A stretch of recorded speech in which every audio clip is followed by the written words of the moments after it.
First, I need to tell you what I'm actually doing now. I'm actually not working as a photographer right now. I'm on temporary leave from my job at the San Antonio Express-News, where I have been for just over 15 years as a daily newspaper photographer. In August, I moved up to Cambridge, Massachusetts for a Nieman Fellowship, and that is at Harvard. And I take classes at Harvard, and we can also take classes at MIT and Tufts. I'm going to tell you all about this because it's a really wonderful opportunity, and if you've ever considered it, hopefully this will lead you to consider it further and possibly do it. As a daily newspaper photographer, a lot of the photographers that I had seen do it were conflict photographers and photographers working around the world. I work almost exclusively in my community, so I wasn't sure if I had a chance to get this opportunity, but I applied and I got it. So, and if you haven't heard of the Nieman, it's for the Nieman Foundation for Journalism at Harvard, and I go to programming with the fellowship several days a week, and we have seminars talking about all different aspects of journalism, the past, the present, and the future. And each week we have a presentation from each fellow, and there are 27 of us, and I will tell you about that in a little bit. But first, I'm going to read you just a small, somewhat edited version of my proposal to apply a study proposal as part of it, and I want you to know why I wanted to do it this year. And it relates to Sutherland Springs, the community that both Carolyn and I have spent time in, where the 5th largest mass shooting was in the United States in November of 2017. For years, I've thought about applying for the Nieman Fellowship to study how journalists, as frequent witnesses to human suffering, are exposed to secondary trauma. I have long been interested in what might be done to mitigate the cumulative effects of such trauma. Last year, I had a transformative experience that shifted my thinking. I spent 2018 immersed among a profoundly religious and deeply traumatized group of survivors in Sutherland Springs, Texas. This is the small rural town 35 miles southeast of San Antonio, where 26 people were killed and 20 injured in a shooting at the First Baptist Church. In documenting the survivors' grief, suffering, and recovery, I came to understand that the congregation and the wider community had been traumatized twice. Once by the massacre and again by the media coverage. This realization prompted me to think deeply about the people we photograph and whose stories we share, and how public exposure affects them. My interest encompasses people who voluntarily share their stories and who are often helped by doing so, as well as those who become the face of tragedy without their consent. The good that can result from responsible media coverage of trauma must be balanced always against the harm that public exposure can cause. This is a complex subject without easy answers. And during my interview, they asked me what those answers might be. And I said, that's what I'm coming to Harvard to study and try to figure out, and at least start a conversation within our photojournalism community and journalism community at large about how we are covering these mass tragedies. This came from hearing over and over the experience of the survivors and how much it harmed them. Okay, and also if you have any questions throughout, I'm happy to take questions as we go. I'd much rather this be a conversation than me just talking. So these are my fellows. There are 27 of us. We have 12 United States citizens, 12 international journalists, and 3 fellowships are just for local investigative reporters who also get 9 months of supported fieldwork. So if you're an investigative reporter, that's the one to go for. After the fellowship, I want to make an educational film about what I was just talking about that has interviews with people who have been photographed and the photojournalist and how they collaborated and were able to tell a story that tell the story together, but also people who have been the face of these mass tragedies and what that experience was like for them to possibly wind up on the cover of every newspaper and magazine after being at the finish line of the Boston Marathon or outside the church at Sutherland Springs. So people usually ask what classes I'm taking, and I will get to pictures soon, but in case you're wondering, I take 5 academic classes and 1 dance class, which I'll tell you about in a sec, and a narrative writing class through the fellowship, but all the other classes are through Harvard. We all have to do all the work in one class of our choosing, and then the fellowship checks up on us to make sure that we're doing the work. And I do the reading in 3 classes, I would say, and then the rest I just try to keep up. And we can take oh goodness, sorry, I just messed up.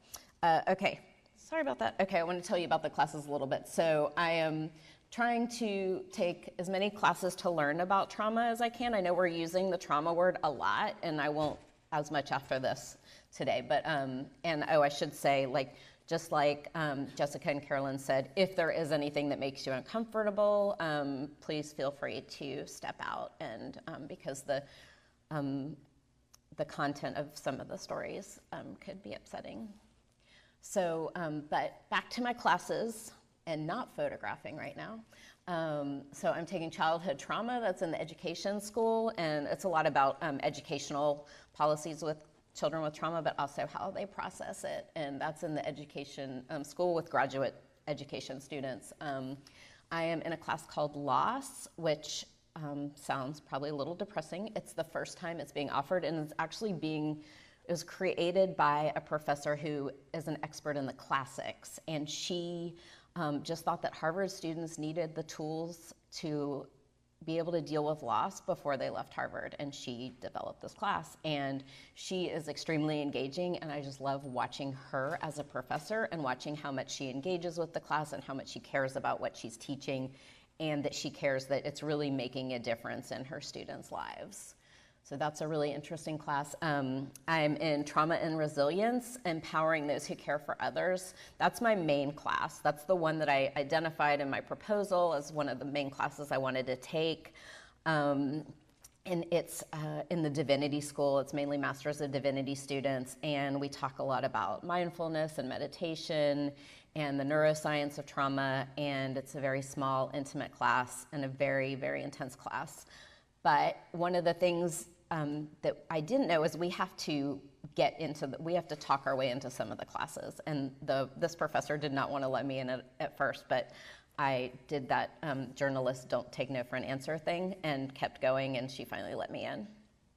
So, and then I'm in the Politics of Storytelling, which is also in the Divinity School. That is not about politics. It's about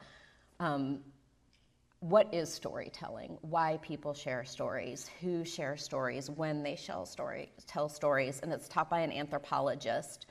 And we just study storytelling, and that's another amazing, small, intimate class with a lot of great discussion. I'm also in Psychology of Competition and Peak Performance, which I took because I'm a runner and I was interested in it from the athletic perspective, but then I realized it totally translates to our competitive profession, and it's a lot about what motivates people, how people are motivated, self-comparison theory, which I'm sure none of us in this room do, and then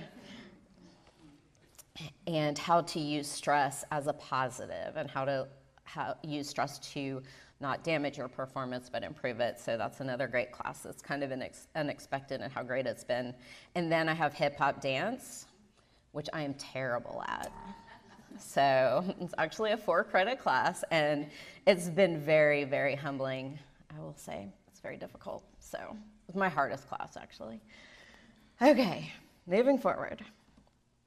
And this is the book from the professor. His name is Michael Jackson, not this one's with us. The Politics of Storytelling, and this is a really great book. I put this up here because I think it's beneficial for any storyteller. And it's a really interesting book. I have another friend who has this book and doesn't have any association with the class, and he says it's like his Bible, and he uses it all the time. So, great book if you're interested. And if you are interested in the fellowship, they're doing a question and answer on Facebook on Thursday night, and those are 2 of our fellows, Hanan from the Congo and Andras from Turkey, and they'll be taking questions if you're interested in possibly applying. It's traditionally for mid-career journalists, but they have also now made it so it's at least 5 years of experience, and I'm happy to answer any questions about that. And this is my life now. I read all the time. I used to take pictures all the time. Now I read all the time. And this is a chapter from that book, The Stories Others Tell About Us. And I write all the time. So I can't even read my own handwriting. You'll see I have like little scribbles where I cross it out. But I write down everything because I'm getting so much information and my brain is overflowing and I can't remember anything. So I have to write it all down.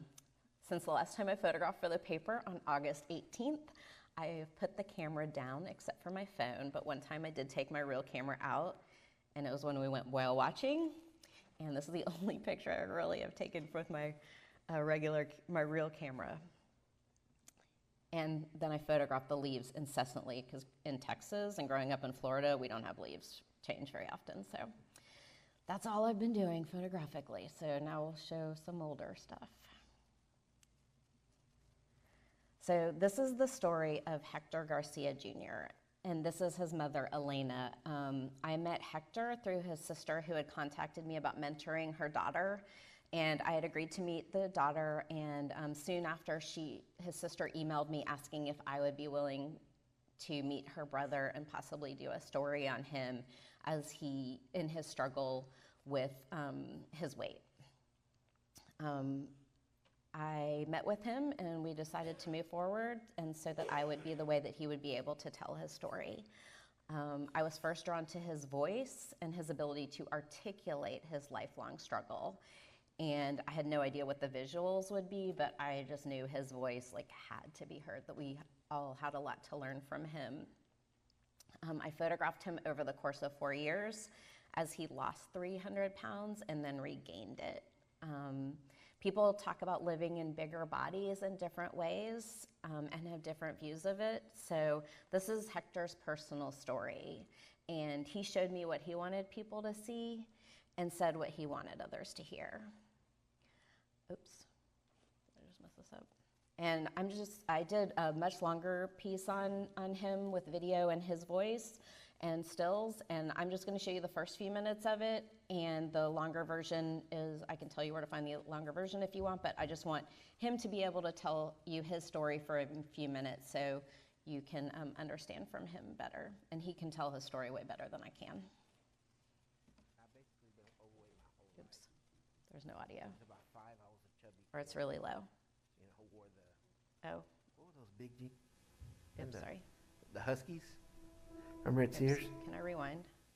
No? Okay. I've basically been overweight my whole life. Since about 5, I was a chubby kid. Wore what were those big jeans way back when? The Huskies? Remember at Sears? That was me. I'm a knight in shining armor, I just don't have the armor. They don't make it in my size.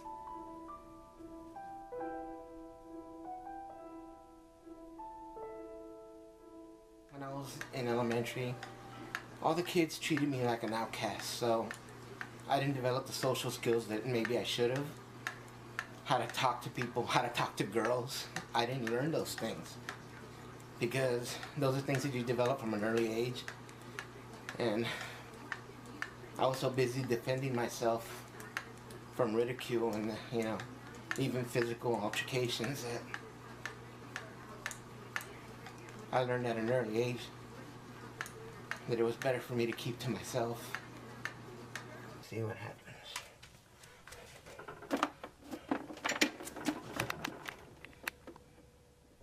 Everybody abuses something, it just depends on what you abuse. Some people abuse alcohol, some people abuse drugs. I just abuse food. Unfortunately, I can't stop cold turkey.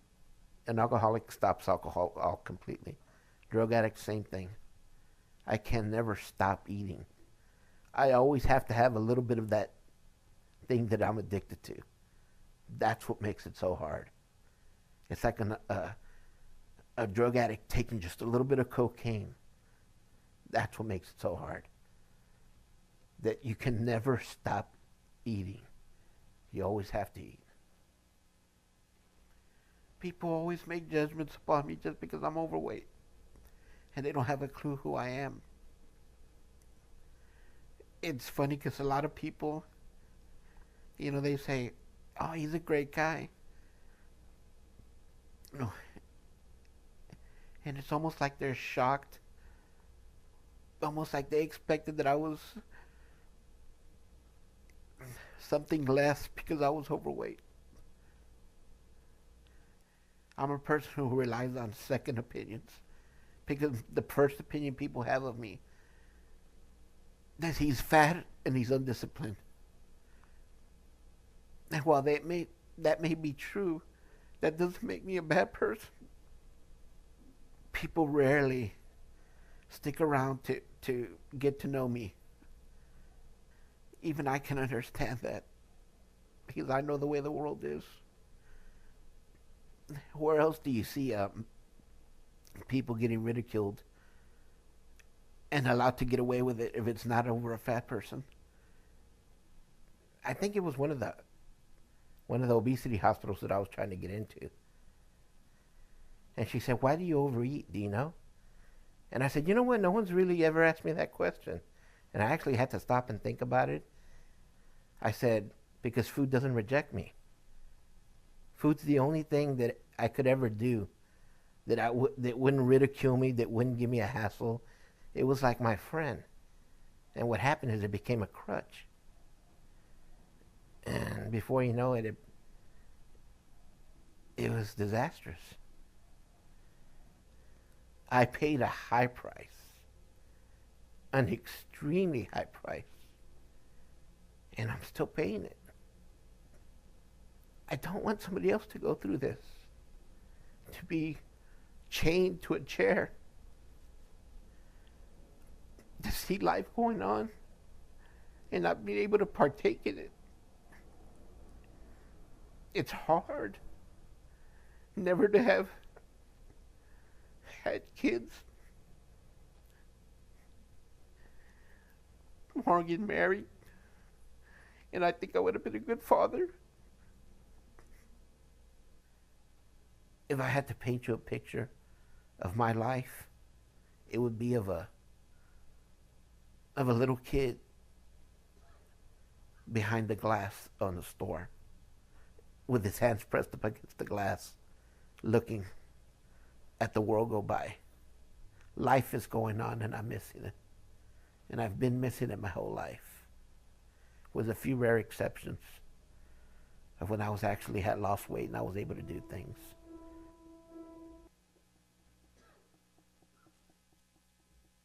So if you're interested in the rest of it, it's on my website and also another place. So I just want to go through a few of the stills and tell you a little bit more in depth. That's Hector's sister, Becky, who introduced us, and they celebrated his birthday shortly after we met. When I first met him, he weighed close to 600 pounds, he thought, but had already lost about 30 pounds.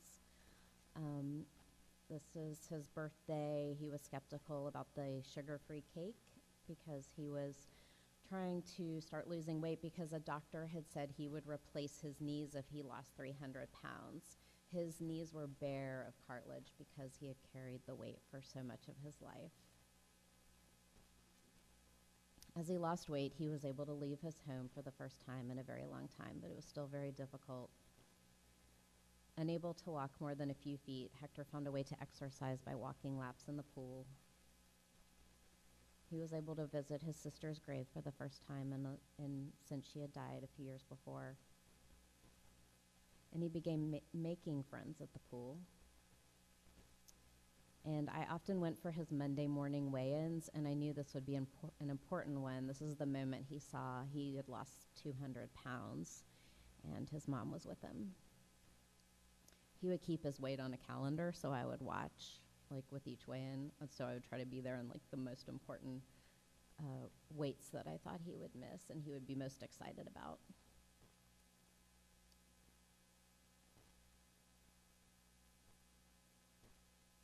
And he let me go on a date with him, but they did not go out again. Maybe because he brought me along, I don't know, but sorry. And at this point, he had lost close to 300 pounds, and he was getting ready for his first knee replacement. He wound up having 4 surgeries. He had the first knee replaced and went really well. The second knee replaced did not go well, and he had to have 2 more surgeries on that knee. And he was in a lot of pain, and he wasn't able to exercise like he used to, and he became very depressed. And he began gaining the weight back. And he lost his motivation completely. He also had COPD, and as the weight returned, the COPD got worse, and he found himself really struggling to breathe. At this point, I'm very scared that he will die before the story runs, and I begin advocating, which I had actually done for a while, to run the story as just a cycle of obesity story. When I started it, I thought, as I always look for the positive ending, that he would get a job, that he would move out of his parents' house, that he would get a girlfriend, and have this nice, happy ending story. And but I realized it was going to have to just run as a cycle of obesity story. And then we set a run date, and the story and the photos were edited, and my friend Christina came down from Dallas to help me finish the multimedia one day, about 3 weeks before it was supposed to run. And she wanted to meet Hector, and we spent the afternoon with him just laughing and talking about silly things. I didn't take any pictures or take any notes because I had already turned everything in. And we left, and 2 hours later, his mom called me screaming, "We lost Hector, we lost Hector."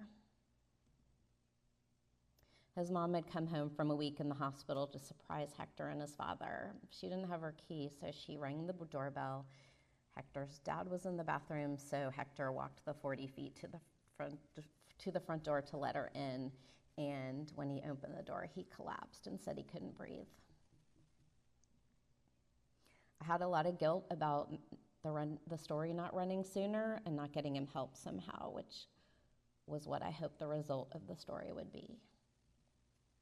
I apologized to his family many times, but his mom felt Hector and I's last visit was his last interview, and then God said it was time for him to go. His family also felt the story spread much further because of the ending, which, of course, we would have all not wanted to end that way no matter what. Hector wanted his story to reach a lot of people, but I always have the guilt.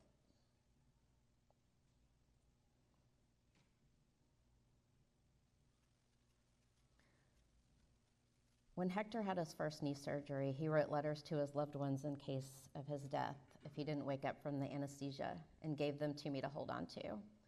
After the last surgery, I returned this unopened envelope of letters. And then when he died, I told his family these letters existed, so they found them. And this is the last line of his letter to me. People often ask how I'm able to continue when something like this happens in a story, and this is why, because this is what Hector wanted, and when there's a death, we often feel very helpless and very lost, and this is the one thing that we can do, or the one tiny thing that I could do in this situation when I felt very helpless. So that's all I have for Hector's story. Any questions? So I'll just keep going. Okay, what? Was monochrome a conscious choice, or was that dictated by the It was a conscious choice. It's the only time I've ever made that decision very early on. The light sources in all the places I was photographing him were very, they did not complement each other. So there'd be a tungsten, there'd be a window light, there'd be fluorescent light. And I wanted, because it might already be easy to get distracted, I really wanted people to just photograph on the story in the moments. And that's why I made that decision. So the next story is about Rowan Wyndham. And I found Rowan, so this is Rowan Wyndham, and I found him through connections of several other stories that I had worked on, starting with the Haitian earthquake. So I met these families adopting kids. They brought kids to San Antonio from Haiti. I photographed them through that process, and met another family that had adopted several other kids, did a story. I think they had adopted 10 kids from 7 countries, including Haiti. And then, but one of the girls that they adopted, I think from Serbia, had a heart problem. And so she wound up at the Children's Hospital in San Antonio. So I knew her, and she was posting links to this blog and this Facebook page kept by Rowan's mom. And he said all these things like, he would say, I love my life every day, and if you can't see the good, make the good. And he just seemed to have this amazing, inspirational attitude about life, despite having a very rare disorder that kept him in the hospital for about a third of his life. And it's called Shwachman-Diamond syndrome. And again, it was Rowan's voice that drew me to him, and it was those quotes, and I had no idea what the visuals would be in the story either, but I wanted more people to be able to get to know him and hear his voice. So I just have a minute of clips that I put together of some of the things that he said, so you can see him too. Oh, shoot. I went too far. Oh, no, I didn't. What is one word that sums up your whole life? Hope. Hope? Because you have it or you give it, or both? Both. Both? Just all of the above. Yeah? Why do you have hope? Because everything I go through, just, like, even though when it's hard, God, Jesus, and my friends just give me a lot of hope to get me through it. My favorite thing is to say that I love my life, and everything I go through, like, helps me, and everything I do, there's just always something that makes me love my life more and more every day. Do you think most people have had 79 surgeries? No. Do you think most kids have? No. Adults? No. And I hope no one ever does beside me. I love acting and playing soccer and drawing and video games. And how do you feel when you get to do those things? Just like a normal kid and fitting in for once. So hopefully you can see why I would want to photograph him and spend time with him. One of the characteristics of Shwachman-Diamond syndrome is bone marrow insufficiency, so he was prone to bacterial infections, which is what would land him in the hospital multiple times a year. He had a feeding tube because he couldn't process most foods, and he could really only eat potatoes, and so he was fed through a G-tube, and that would often get infected. A bone marrow transplant was the only way he would be able to live into adulthood, as his infections were getting more and more resistant to the antibiotics. So I had planned to photograph him through his first transplant, which would have been a couple months after I started photographing him, but he did not have a match on the registry. So the process was postponed till the following summer because they prefer to do bone marrow transplants in the summer because there's less bacterial, like less infections, less illnesses. And so I just started photographing him, both in the hospital when I could get access. I had almost no access to both of the hospitals that I photographed him in. I would get maybe 15 minutes to 30 minutes of it at a time of like a 3-week stay that he would have. But I would go visit and spend time with the family anyway, but just wasn't allowed to have my camera. But when he was out of the hospital, life was all about trying to be that normal kid he talked about wanting to be. I photographed him over the course of 2 years, started when he was 8 and stopped photographing when he was 10. He had iron infusions for 8 hours every other week.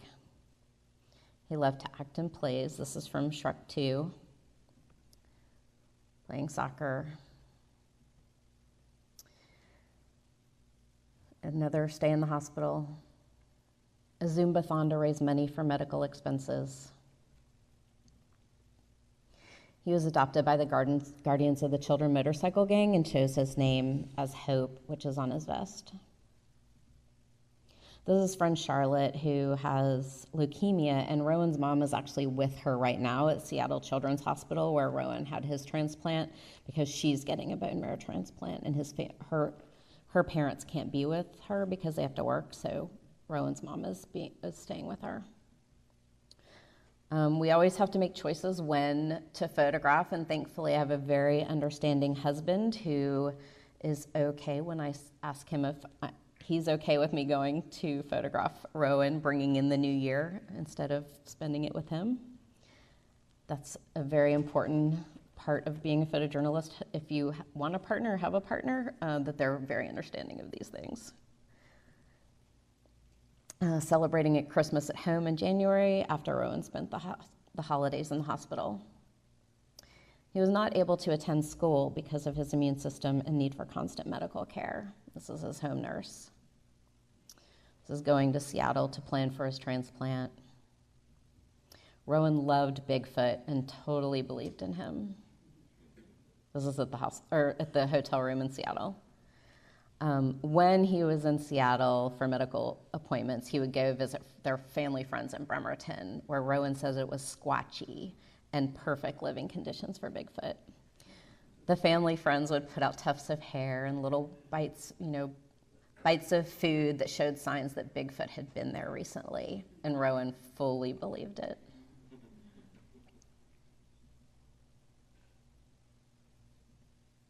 His faith was a very important part of his life, so he was baptized.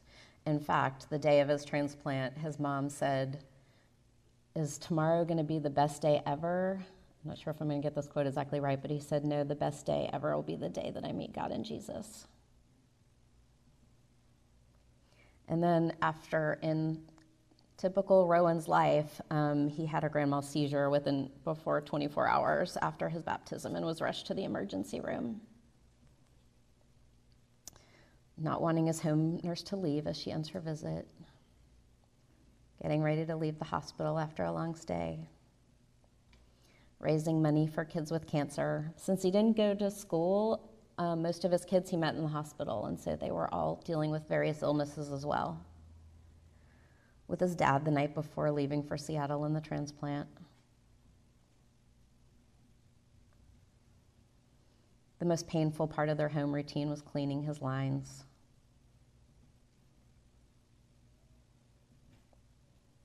And since Rowan didn't have a match on the registry, they finally went through with his mom as a half match. All parents are half matches.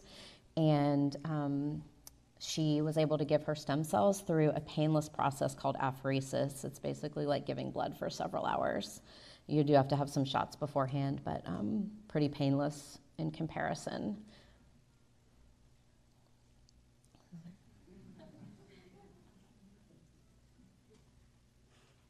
His family waiting for the potentially life-saving cells to arrive.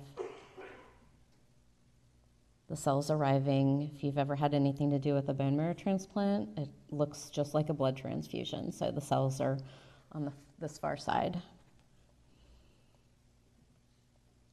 And the cells are flowing into him there. Then I went back to San Antonio for 2 months because this was all happening at Seattle Children's Hospital, and I only have a certain amount of time to spend on something like that. And also how I got my paper to send me is I stayed on someone's couch and did this all as cheaply as possible. So I went back to San Antonio, and Rowan's body rejected the cells, his mom's cells. And without an immune system for that long, his body started failing, and he went into a coma shortly after I arrived for the second transplant, where his father was the donor. Having radiation to make sure all the bone marrow is gone. If you don't know about how bone marrow transplants are done, they basically kill all your bone marrow, so to make room for new bone marrow.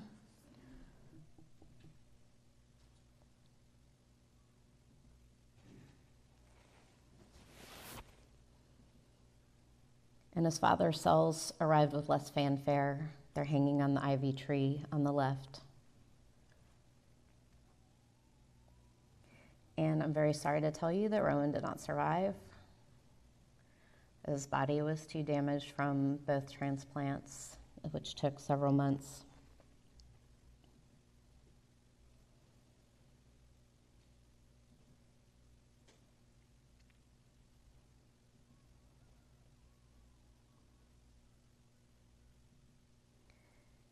And his mom and his family now advocate for people to join the bone marrow registry, and so hopefully they can save other people's lives.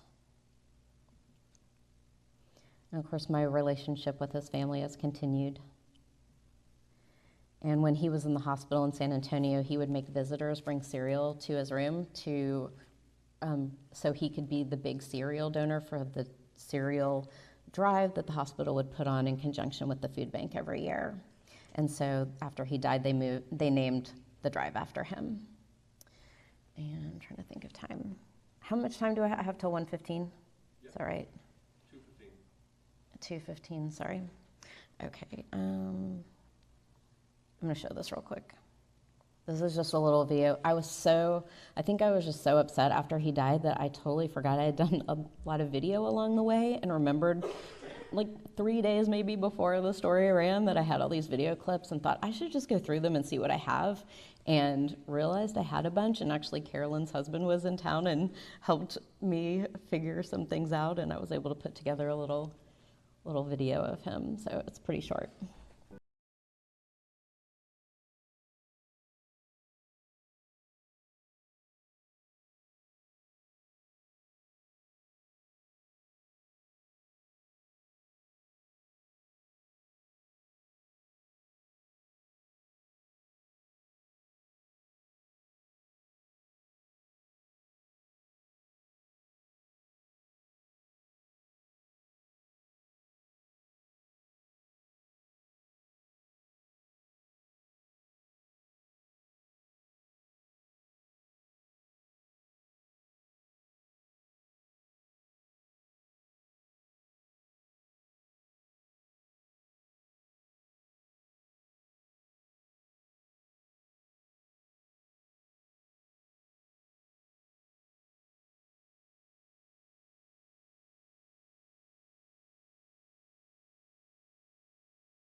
I mentioned becoming to join the bone marrow registry is very easy to do. I know at least one person in this room has joined after seeing my talk. And you go to bethematch.org. They send you a little kit. You swab your cheek, you turn it in. If you're over 44, I think you have to pay $100, but otherwise it's free. And your chance, the younger people are going to get called first. And then you can. But unfortunately, 50% of people that do sign up on the registry decline to donate when they're actually called. So if you would consider something like this to maybe save someone's life, like Rowan's, our friend Bob Crosland is actually having a transplant soon, another photographer, and he has a anonymous donor as well. So this actually does save lives, and it's a pretty painless process, especially if you can do it through apheresis, where 75% of the transplants are done that way. Okay, I'm going to try to get through this pretty quickly. So the last story I'm going to show is from Sutherland Springs, where the church shooting was, and evil did not win was kind of the motto of the survivors and the victims' families and members of the congregation after. Like we said, it was November 5th, 2017. I was not part of the initial coverage because I was trying to finish Rowan's story. And so Rowan's story was supposed to run 2 weeks after this happened. I think we might have postponed it a week. But I knew there was no way I could go and immerse in that kind of trauma and then actually finish Rowan's story. Because I was writing Rowan's story, I was, of course, doing the still photography and trying to do some video as well. So that just wasn't going to happen. So my colleagues did an amazing job with that very challenging work. And it's really different when it happens in your community, like Carolyn said. I mean, and it was essentially her community as well, even though she was coming from the Washington Post. And just even being in San Antonio, I think we were all kind of walking around like in a real state of grief because that had happened in our community and happened to anyone. I know we feel it when it happens in any community, but especially when it's in yours, it's hits very hard. So when it happened, my editor, Luis Rios, and I agreed that I would eventually try to document their healing, their recovery, whatever was happening in their community with the church. But I knew they were very upset with the media. I had definitely heard some pretty rough stories, and I wanted to give them a lot of time. And so this happened in November. I thought, okay, well, we'll go get through the holidays. I'll come back January, maybe February, and see what I can do. Go introduce myself and just feel it out.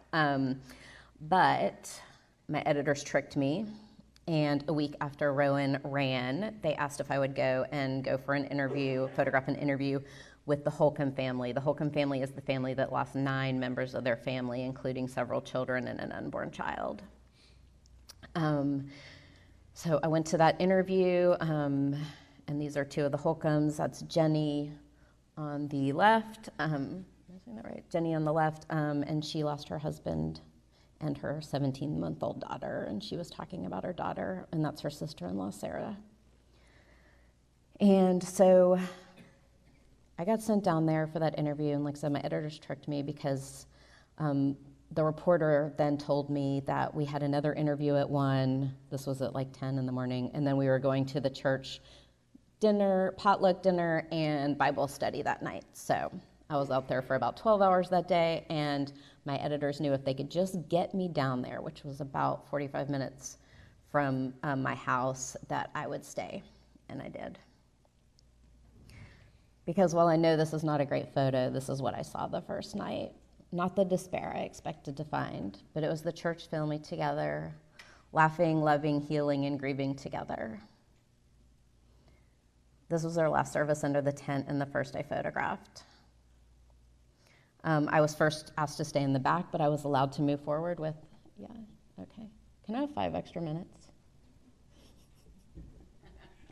For real? Okay, what? Finish. 10? Finish. Okay, extra. I thought you were giving me 10 extra. Okay. So, and then yeah, so then if I had people's permission, I could kind of work my way to the front. And then this is Chris Workman, his first day back at church. He was paralyzed. I very nervously approached to ask his permission to photograph him and his family, and his reply was, "Sure, I'm an open book." And so then I, again, a few minutes later, nervously asked if I could go with him into the sanctuary, now a memorial, for the first time when I saw him heading that way. After the story that included that first interview with the Holcombs that ran around Christmas, I photographed the wedding of 2 of the survivors. And this is the way I got to know a lot of the survivors and church members. Morgan left, married Kyle, Chris's brother, who was married to Morgan's sister, Colby Wright. That makes sense. So got to learn a lot of names, a lot of the families very quickly. Chris, next to photos of those invited who did not survive. I waited till the end of the reception in hopes that Chris and Colby would get on the dance floor. They danced to Rewrite the Stars from the Last Showman soundtrack, and I then listened to that song incessantly because somehow it brought me comfort, as this moment did. This is David Colbath, who was shot 8 times, and Chris sharing stories and details of the shooting for the first time. The church grew significantly, and there were many baptisms. Rylan, this is the youngest survivor, and this is the first responder who found him first. This was for a daily story about their relationship, and normally I'm used to the story not running until the very end of working on it. So people, although I often show people the photos, we don't run it all until the end. But with this story, we're running it every few weeks or every couple of months. So we were held accountable constantly by the community. We weren't just leaving, or we weren't just going there and then leaving, never to be seen again. We were going to see them the next day after the story ran. And we did this over and over. And actually how we first got the interview with the Holcombs was because of my partner in it, the reporter Sylvia Foster Frau, had gained their trust through her sensitive and accurate stories since the day of the shooting. So that really opened a lot of doors for us. This is one of the survivors coming home after several months of hospital rehab. David Colbath learning to shoot with his left hand because his right hand was injured. Gunny returned to church. He was in ICU the longest. Rod, who did not like me very much, with his wife Judy.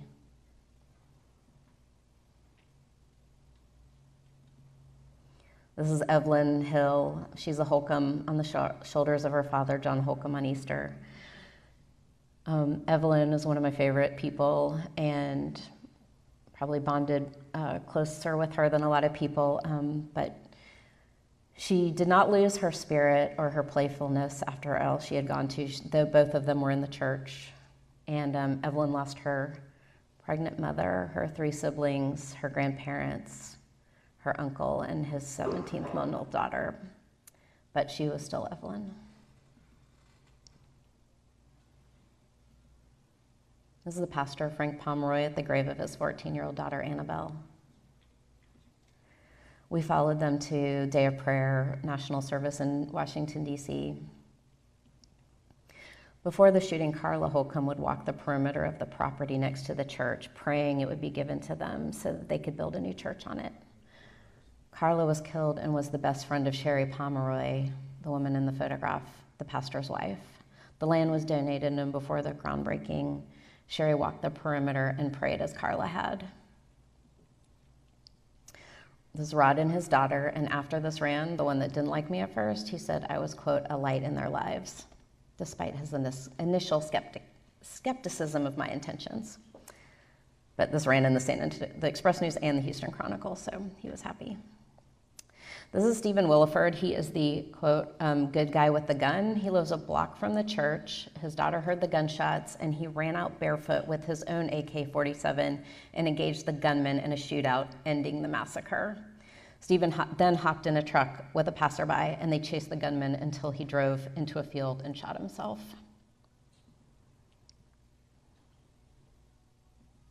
The church created a safety response team. And again, not one of my better pictures, I feel, but partially I'm going to make an excuse because I hadn't asked Danielle's permission yet, or hadn't gotten her permission yet. So, but you have to know who Danielle is for this to make sense. But this is a very important picture to me. So the man is Stephen, the one you saw with the gun, who shot the gunman. And this is the widow of the gunman. This is Danielle Kelly. And this is her first day back at the church she grew up in after her husband killed so many she loved, including her grandmother. A theme in the recovery of the church was forgiveness. And this day of her return to church was maybe the greatest display of that I've ever seen. They welcomed her with open arms. And shortly after that day, she agreed to an interview with Sylvia and I. And she showed us photos of her husband and their son. It is believed that his target was Daniel's mother, Michelle, but Michelle wasn't at church that day. Their relationship had been very strained because of him. And afterwards, they were at work to repair their relationship. And now they have a really wonderful relationship. Kathleen watched the shooting from a bedroom window and suffered from severe PTSD from all she had seen and the aftermath of living next to the crime scene and the constant media presence outside her home. The media and people just wanting to see the church, often parked in her yard and left trash. Kathleen wanted a fence to block the visual of the church, the noise from large trucks that jolted her as they passed, and from people who parked in her yard to look at the church. A mission group from Michigan came and built her a fence. I was obsessed with making the perfect photo of them building this fence, so I went down every day of the week they were working on it, not knowing exactly when it would be what I thought I was looking for, and so kept going down, and then I realized I thought the best photo could be of Kathleen when she saw the completed fence for the first time. So I asked if I could meet her when she arrived home from work. And this is her seeing the fence with her husband. And groups would come and have celebrations for them. This was a fish fry. This was the pastor's daughter and grandson. This is Charlene placing flowers on the cross for her 16-year-old daughter, Haley, next to the construction of the new church, which the construction for the new church was all completely donated. It was made by, some of it was donated, but it was donated by the North American Mission Board. So it wasn't like private donations that came in after the shooting, but the North American Mission Board put it together. I had envisioned photographing this from straight on, and I was sending Louise photos saying, "Do you think it's better from this angle?" Because I was meeting her, I knew she was going to do this, and then she parked like right where I thought I was going to stand. So,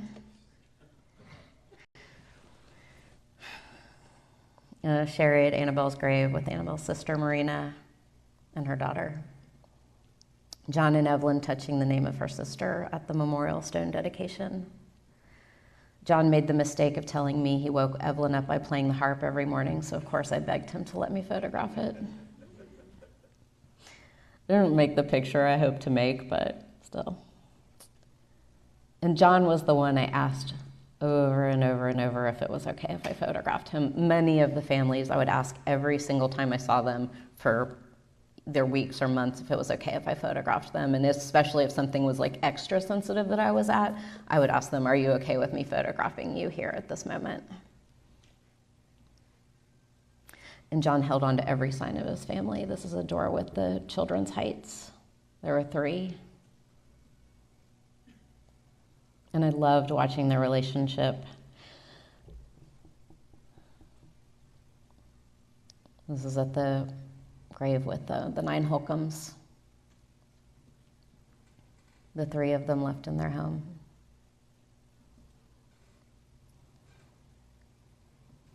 Close to the year mark of the shooting, Chris got orthotics after having a lot of therapy. This is the youngest survivor, again, Ryland, for a story we did about a year after the shooting on the intensive therapy and medical treatment he had. You may have seen him before. He's been on 60 Minutes. He's been all over the place. So again, we were constantly held accountable for our coverage as we did so many stories on them. And then he was moving so fast, and he had been shot a lot of times. I could hardly keep up with him. Zoe, another young survivor. Her grandfather was killed and her grandmother was wounded. Her mom would not let me photograph at the church, but at other events it was okay.